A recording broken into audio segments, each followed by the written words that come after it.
Penyakit itu datangnya dari pikiran. Karena pada saat pikiran kita itu sedang kalut, sedang stres, sedang cemas, sedangkan mendapatkan tekanan banyak, tekanan kehidupan, tekanan pekerjaan, otomatis pasti ada gangguan di siklus tidur, ada gangguan di siklus makan. Ya, kemudian ada gangguan juga di siklus aktivitas harian, terutama seperti itu.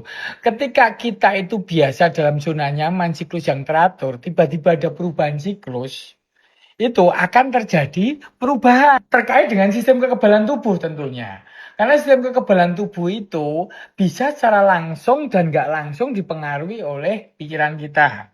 Kalau secara nggak langsung ketika kita jam tidurnya berubah, karena pikiran kita nggak jelas, pikiran kita kacau, otomatis ritme harian, namanya ritme sirkadian, yang kalau hormon melatonin itu dibentuk jam 5-6 sore, kemudian mulai naik, supaya kita bisa tidur. Ketika tidur tuh apa? Otot kita relaksasi, pembuluh darah kita lebih lancar, beban jantung yang mumpak dalam kondisi berdiri terus kita itu juga berkurang.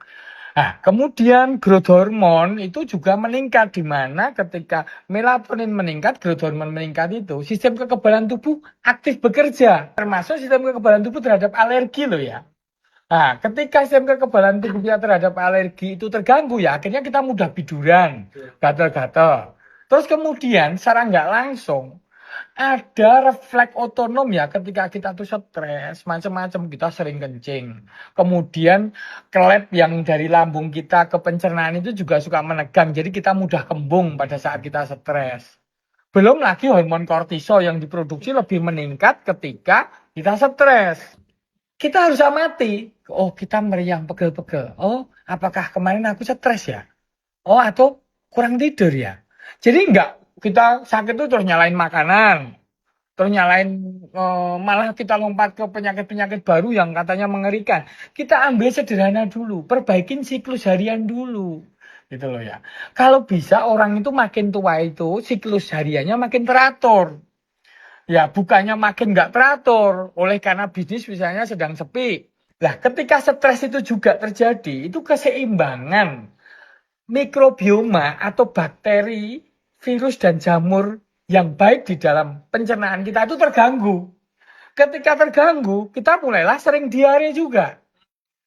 Jadi orang sering diare yang pada akhirnya didiagnosis irritable bowel syndrome kayak atau apa, itu lebih banyak karena gangguan keseimbangan mikrobioma yang di usus.